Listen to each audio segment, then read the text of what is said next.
Saya tak pernah pacaran, sama macam saya. Dan bingung untuk mencari calon istri, sama. Bagaimana ya Ustadz kriteria calon istri yang baik? Tungkahul mar'atu li arba', perempuan dinikahi karena 4. Pertama, limaliha, sukih, kaya, duitnya banyak, wakeh tenan. Wali jamali wali hasabiha, keturunan orang baik-baik, bangsawan, bangsa yang hidup di awan. Wali jamaliha, beautiful, sweet, tapi jangan black sweet. Black sweet itu hitam manis. Saya dulu dipesan orang, nanti kalau kau nikah jangan cari hitam manis. Kenapa gitu? Habis manisnya tinggal hitamnya. Yang hitam manis jangan tersinggung, bercanda. Walidiniha, karena agamanya. Kalau kau cari karena cantiknya, cantik akan berubah, hari berganti musim berubah. Dulu cantik bukan main, tapi begitu sudah anak keluar 3, membongkar mesin, hancur.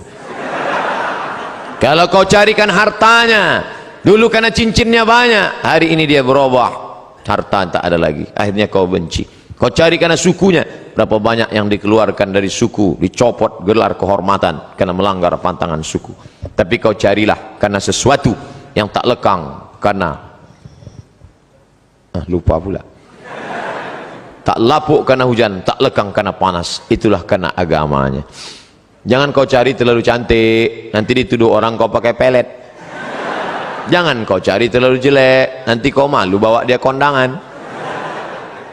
Yang sedang-sedang saja. Masalah jelek dan cantik itu kan relatif. Witing trisno jalaran suko kulino. Karena selalu dilihat lama-lama cantik. Laki-laki aja sering dilihat jadi cantik. Nauzubillah. LGBT.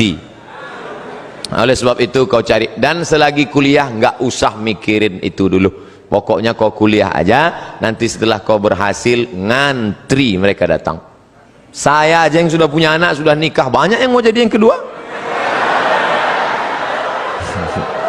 Pede sekali Ustaz nih. Nggak komen-komen di FB aja. Pokoknya kau berhasil, jangan pikirkan. Ustadz dulu waktu di Mesir ada pacaran. 4 tahun saya di Mesir nggak pernah pacaran. Wallahi, demi Allah, berani saya bersumpah. Emang nggak pernah. Tanya teman-teman saya yang ada di Surabaya.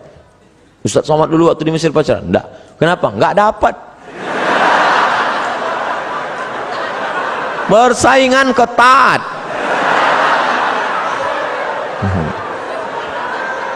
Mahasiswa Indonesia 2.400 orang, yang laki-laki 2.100, yang perempuan 300. Hitung aja skala berapa itu. Habis semua digarap ketua-ketua persatuan, kita nggak dapat.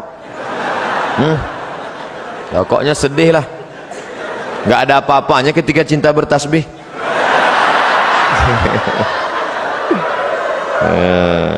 Tapi nanti setelah kau berhasil, insya Allah, di mana ada gula, di situ ada semut.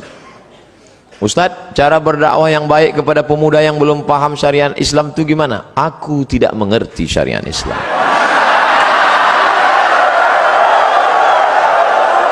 Orang yang tidak ngerti harus kita beri pengertian.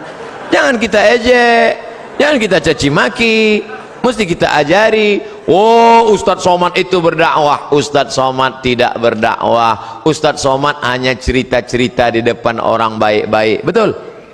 Ini yang di depan saya ini kan orang baik-baik semua. Habaib, ulama, Pak Rektor, Pak Kapolres, Pak Kapoltabes, orang-orang baik. Ini orang baik semua. Tapi ada yang berceramah di diskotik-diskotik. Masuk dia ke dalam, dia ceramah. Bro, sampai kapan kau minum? Kau akan mati menjadi cacing tanah. Banyak mereka itulah yang berdakwah luar biasa. Oleh sebab itu kita ikuti selera. Buat polling kajian kampus. A, ustadz jenis apakah yang kau inginkan? B, ikuti aja selera mereka, jangan kita paksa. Polling, sebar semua. Nah, dia mau, kata dia, saya sebenarnya ustadz sudah lama mau ngaji. Terus kenapa nggak ikut ngaji? Saya nggak ngaji karena ustadz itu setiap ceritanya neraka aja. Saya setiap ceramah neraka.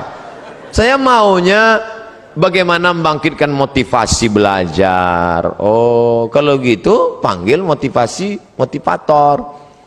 Kamu maunya apa? Saya maunya cerita bagaimana suksesnya mereka. Undang, hadirkan di sana profesor, hadirkan di sana Kapoltabes, hadirkan di sana Pak Dandim, Komandan Kodim, hadirkan di sana psikiater, psikolog, dialog. Jadi tidak lagi ceramah tablik akbar, dialog, cerita-cerita. Karena ada sebagian orang kalau tablik akbar, dia bayangannya ini nasihat menjelang kematian.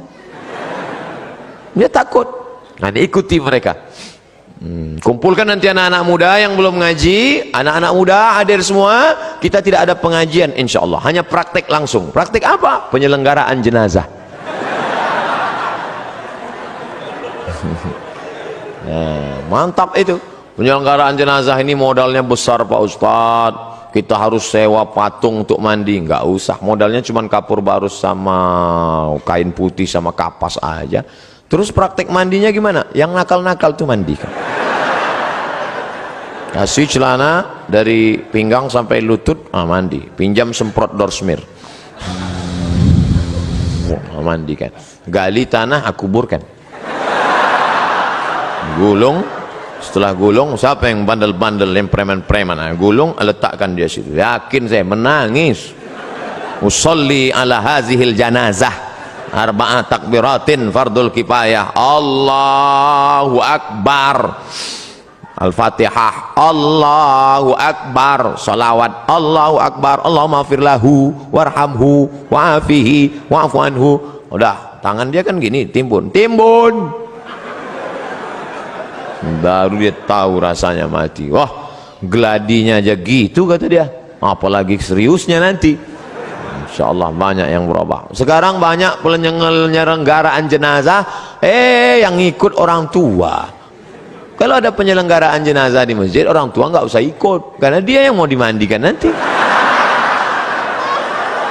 Yang ikut itu yang anak-anak muda aja. Nih, jadi buat nanti anak-anak muda, khusus kajian pemuda Islam. Mohon nasihat Ustadz untuk para aktivis kampus yang ketika azan masih tetap rapat. Mana yang lebih baik, menghentikan rapat kemudian sholat atau menunda sholat untuk menyelesaikan rapat? Saya lebih baik meninggalkan jabatan saya daripada meninggalkan panggilan yang lebih utama, panggilan Allah Subhanahu wa Ta'ala. Itu pidato Kapolda Sulawesi Selatan. Bintang di sini, pakai pistol, pidato dia. Lebih baik, ini panggilan yang paling utama, panggilan Allah Subhanahu wa Ta'ala. Saya ketemu langsung, luar biasa itu manusia. Manusia-manusia unik yang perlu dibudidayakan. Jarang-jarang orang seperti ini. Kalau ada orang seperti ini, kita doakan, Allahumma katsir amsalahu, jadikan orang seperti ini banyak di atas muka bumi ini ya Allah. Jadi Pak Ustadz, ikutlah Pak Kapolda tuh. Saya tidak tahu tata cara sholat, wudhu dan lain-lain. Wudhu dulu baru sholat. Mengikuti mazhab siapa? Saya hanya mengikuti apa yang telah diajarkan oleh orang tua saya. Kata Syekh Yusuf Al-Qaradawi, mazhabul am, mazhab man yuftih. Orang awam itu mazhabnya ngikut gurunya. Kalau ngikut saya, pasti ikut mazhab Syafi'i, karena saya pakai mazhab Syafi'i. Kalau ngikut Abi Kiai Haji Ihya Ulumuddin, pasti ikut mazhab Syafi'i, karena beliau bermazhab Syafi'i.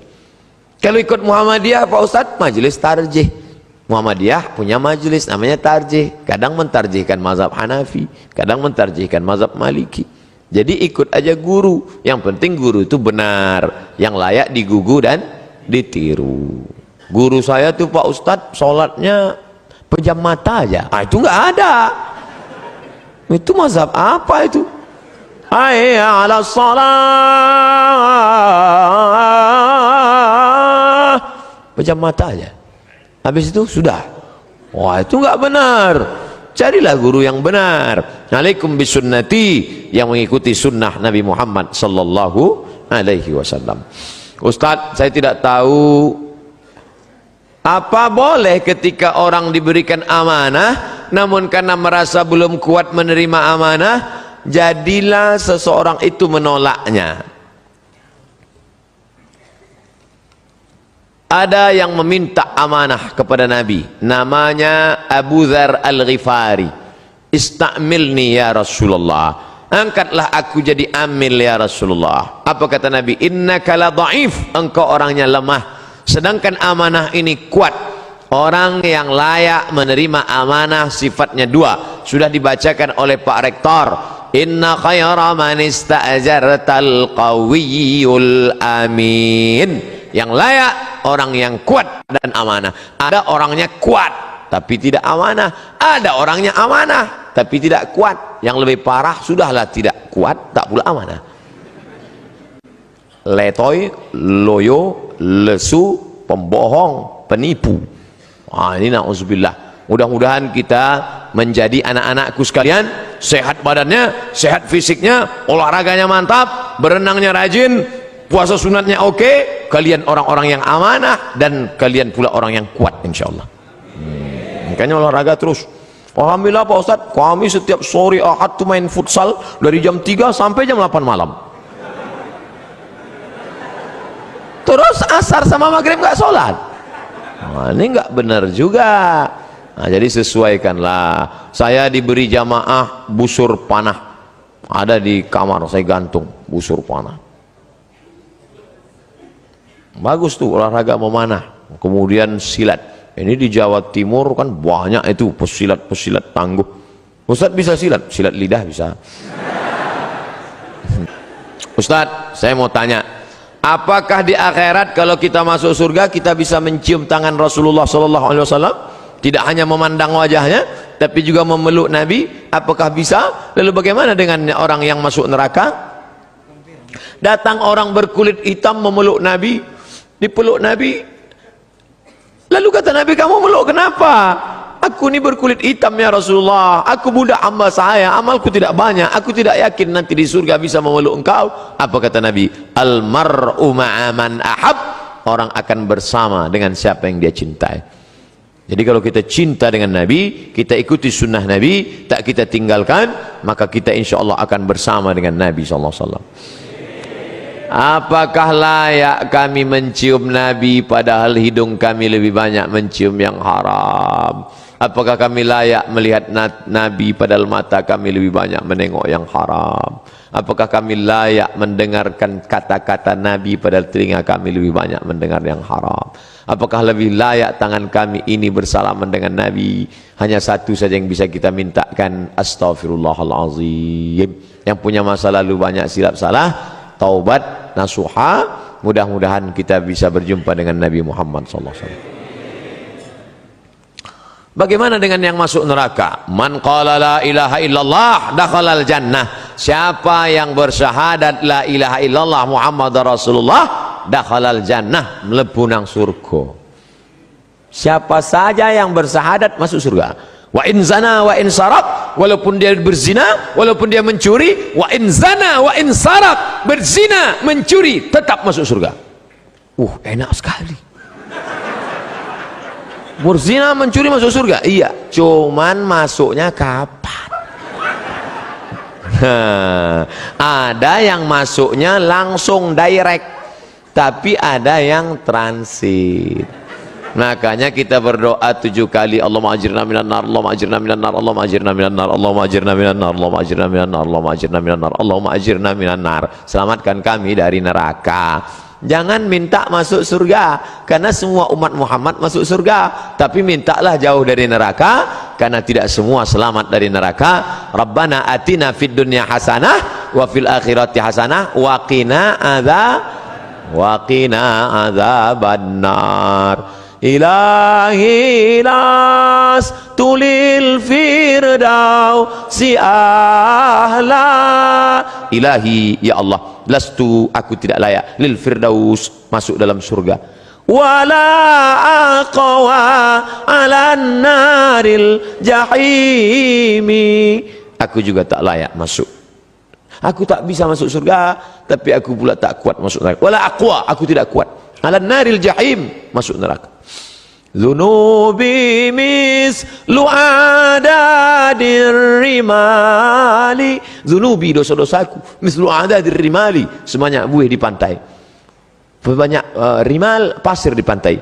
Fa innaka ghafirudz dzambil azimi. Tapi aku yakin Engkau Maha Pemaaf segala silap dan dosa, ya Allah. Banyak itu. Renungkan itu.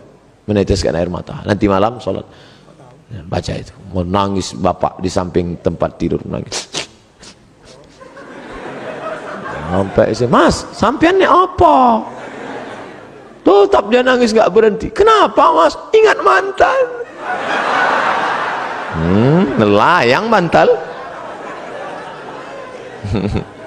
Ustadz, mohon doanya bersama jamaah siswa SMA Negeri 9 Surabaya dan siswa seluruh SMA di Indonesia, karena kami akan menghadapi ujian nasional. Kita akan berdoa. Yang mau didoakan ujian nasional, yang berdoa UAS, ujian akhir semester.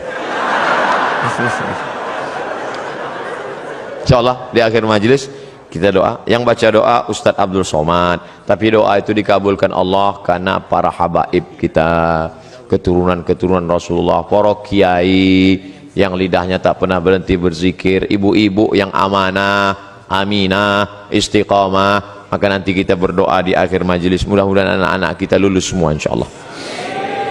Bagaimana caranya supaya doa cepat terkabul dan bagaimana supaya jodoh yang kita impikan cepat datang?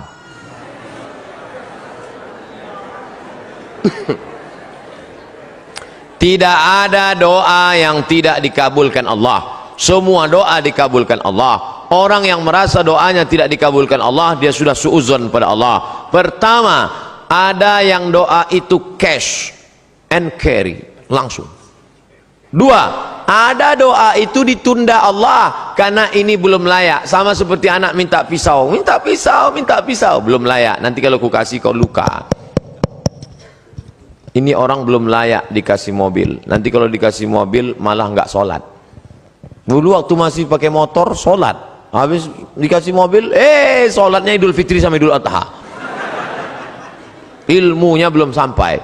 Yang ketiga, ada orang-orang yang rezekinya ditahan Allah, nanti akan diberikan di surga. Mala a'yunun ra'at, belum pernah dilihat mata, wala udhunun sami'at, belum pernah didengar telinga, wala khatara ala qalbi bashar, belum pernah terlintas di hati manusia. Jadi doa kita itu tetap saja doa. Ini sekarang banyak anak-anak muda nggak mau sholat, nggak mau berdoa. Assalamualaikum warahmatullahi wabarakatuh. Assalamualaikum warahmatullahi wabarakatuh. Oh, ditanya, sampean orang dungo, kamu kok nggak berdoa? Oh, yang lama aja belum dikabulkan. Ngapain nambah yang baru loh? Doa. Orang yang nggak mau berdoa itu sombong, maka doa. Ustadz, boleh nggak kalau saya doa saya sebutkan orangnya? Ya boleh. Ya Allah, itu ada ketua BEM, orangnya ganteng banget ya Allah. Rasanya kalau punya suami seperti dia, so sweet. Boleh, apa nggak boleh? Tolonglah kirimkan angin cinta ke hatinya. Tapi kalau dia tidak menerima, kirimkan angin puting beliung sekalian. Mati.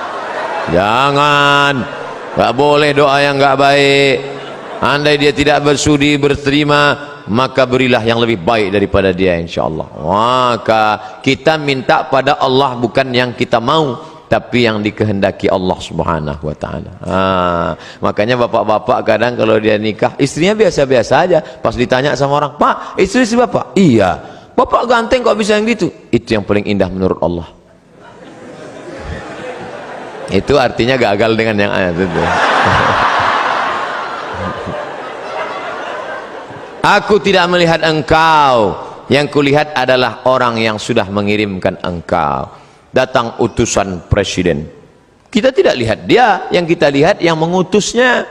Ada 3 orang diberi pena, yang satu dikasih pena, yang satu dikasih pena, 3 orang tapi responnya beda. Yang satu berkata, cuman dikasih pena sama Pak Gubernur, ya jadilah daripada nggak ada pena. Yang satu marah-marah, masa cuman ngasih pena, kasih kayak Harley Davidson. Yang satu lagi, aku tidak melihat bendanya, tapi yang kulihat adalah siapa yang memberikannya. Sehingga setiap aku menulis, orang akan bertanya, apa yang kau tulis? Tulisannya biasa, tapi pena ini pemberian sang raja. Nah, nanti begitu kau berdapat, walaupun dia biasa aja, itu siapa? Dia yang sudah dikirimkan Allah Subhanahu wa taala. Begitu. Nah, nanti bapak, ibu pulang besok kalau ada yang nanya, itu istrimu? Iya. Kok begitu bentuknya? Dia dikirimkan Allah Subhanahu wa taala.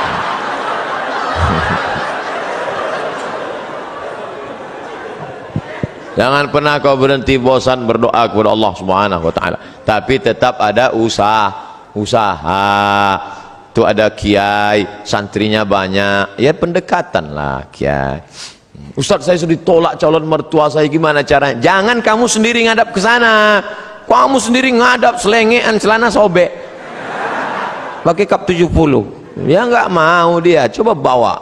Tanya, calon mertuamu itu kerjanya di mana? Di Universitas Airlangga. Bagian apa dia? Di kantor. Bawa Pak Rektor. Mana tuh? Pak. Ini mau minta, mohon Bapak Sudi agak. Oke, begitu sampai di sana, langsung dia. Nggih, Pak. Nggih. Apalagi sampai Pak Rektor, iki mahasiswa wapi tenan iki. Masya Allah, langsung Insya Allah. Jangan bawa saya. Kalau saya bawa nanti yang diterima saya. Dukung terus channel Hijrah Reaction. Bercanda.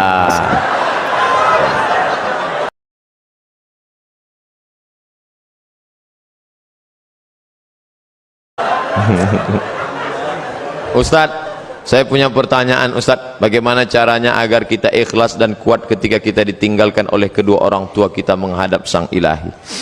Ketika meninggal Nabi Muhammad sallallahu alaihi wasallam, respon sahabat macam-macam. Umar mencabut pedang, man qala inna Muhammadan qad mata fa atrib unuqahu. Siapa yang mengatakan Muhammad sudah mati, ku pancung kepalanya. Siapa yang berani mengatakan Muhammad mati, ku pancung kepalanya. Akhirnya datang Abu Bakar Siddiq membacakan ayat, wa ma Muhammadun illa rasul. Muhammad bukan Tuhan, dia hanya seorang rasul. Qad khalat min qablihi rusul. Sebelumnya sudah ada rasul-rasul tapi meninggal dunia. Afa immata, kalau dia meninggal, au qutila, atau dibunuh orang, inqalabatum ala aqabikum, apakah kamu akan berbalik kepada agama kamu yang lama? Wa may yanqalib ala aqibaihi, siapa yang murtad meninggalkan agama ini, falan yadurrallaha syai'a, Allah tidak rugi walau sedikit pun. Wa sayajzillahu syakirin, Allah tetap akan memberikan balasan pada orang yang bersyukur. Jatuh pedang Umar bin Khattab. Orang setingkat Umar saja pun tetap bisa lupa ayat.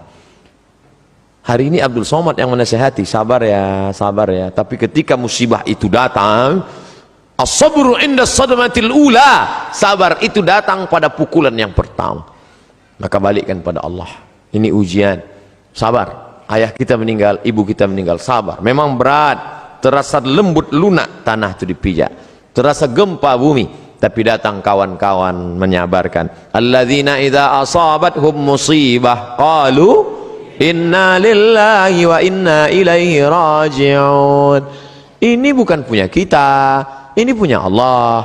Allah ambil, dia lebih sayang. Allah hanya ingin melihat kau sabar. Nabi Muhammad anak yatim, Imam Syafi'i anak yatim, ulama-ulama kita anak yatim. Jangan sedih menjadi yatim, karena Allah ingin memuliakanmu. Kamu sama dengan Nabi Muhammad sallallahu alaihi wasallam. Fa ammal yatima fala taqhar, jangan kau hardi. Nah, jadi sabar.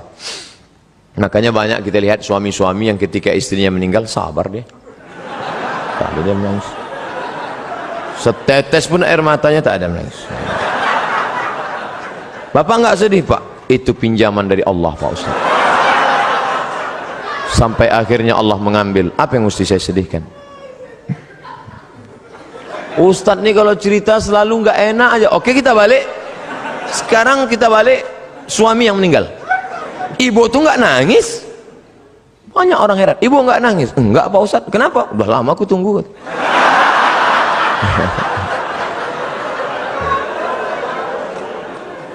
Balikkan pada Allah SWT.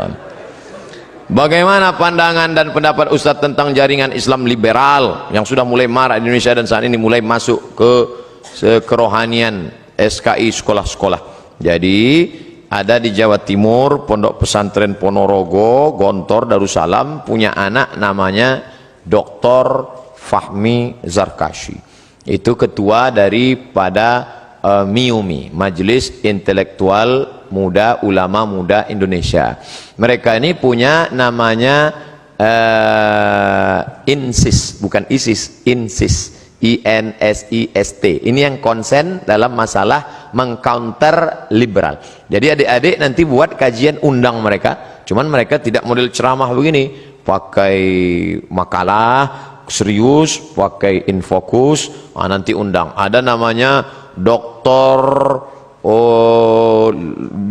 Adian Husaini. Kemudian ada pula Dr. Fahmi Zarkashi dari London, Inggris. S2-nya dari IIU, International Islamic University di Islamabad, Pakistan.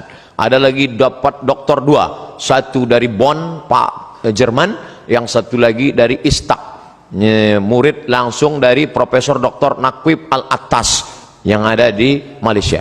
Ini mereka konsen mengcounter itu. Nanti adik-adik, is a world Islamic view, bagaimana memandang dengan pandangan Islam, bagaimana program brainwash, cuci otak, bagaimana, itu semua dari pagi sampai makan siang zuhur sampai sore sehari membahas tentang masalah itu dengan pakar-pakarnya. Insya Allah ke depan buat program, apakah sebulan sekali atau 2 bulan sekali atau 3 bulan sekali, apakah triwulan, apakah caturwulan, bulan ini ustadz ini, bulan depan ustadz ini. Tapi kalau untuk insist tadi harus satu paket. Ini insya Allah memberikan pandangan yang baru buat kita semua, insya Allah. Amin. Bagaimana batas pergaulan dengan teman kerja yang bukan mahram? Apa boleh jika kita sampai bergurau dengan teman kerja yang bukan mahram? Masuk pagi jam 8, keluar jam 4 sore, 9, 10, 11, 12, 1, 2, 3, 4, 8 jam dengan suami orang, 8 menit dengan suami sendiri. Makanya jangan heran terjadilah pelakor, mengganggu laki orang. Ustadz ini perempuan aja yang salah. Oke, laki-laki juga ada yang salah. Siapa dia? Senior, senang istri orang. Gara-gara apa? Gara-gara sekantor. Jadi kalau gitu kami yang sekantor dengan yang tidak mahram ini gimana Pak Ustadz? Boleh, dalam kurung syarat dan ketentuan berlaku. 5 syarat. Tulis nanti, print, tempel di dinding. Pertama, la yakhluwanna rajulun ma'amra'atin illa ma'azi mahramin. Jangan berdua-duaan tanpa mahram. Kalaupun berdua-duaan harus ada orang ketiga, orang keempat duduk ramai-ramai. Karena kalau sudah berdua, berawal dari senyum-senyum, kirim-kiriman video lucu, kata-kata, akhirnya, ayo kita makan siang bersama yuk, ayo. Setelah makan siang, no free lunch, tak ada makan siang yang gratis. Akhirnya terjadilah apa yang terjadi. Ingat, kejahatan terjadi bukan hanya karena ada niat dari pelakunya, tapi juga karena ada kesempatan. Waspadalah. Jangan berdua-duaan. 2, la tabarrujna tabarrujal jahiliyatil ula. Jangan bersolek-solek jahiliyah. Sudah jelas orang Indonesia, hidung biasa-biasa, dagu biasa-biasa. Yang ditonton sinetron Korea. Tentu keinginan luar biasa, akhirnya diikutlah artis Korea, dipakailah dempul 3 linci. Besok berangkat ke kantor, semua muji, padahal mau ngetawain aja. Putih ya sekarang. Iya, ini kan pakai jus bengkoang, padahal bedak 3 inci. Akhirnya apa yang terjadi? Wajah putih, tangan hitam. Saking mau buru-burunya, pakai, sampai di kantor baru sadar pas di lift. Rupanya sebelah hijau, sebelah biru. Salah pasang.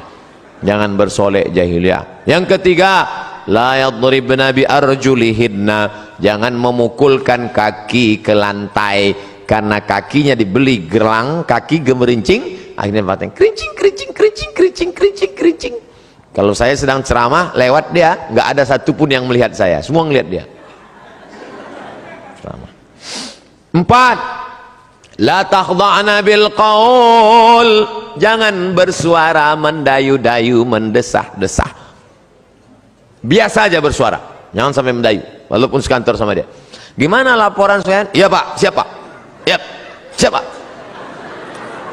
Mana kertasnya kawan? Sebentar ya Pak. Oh.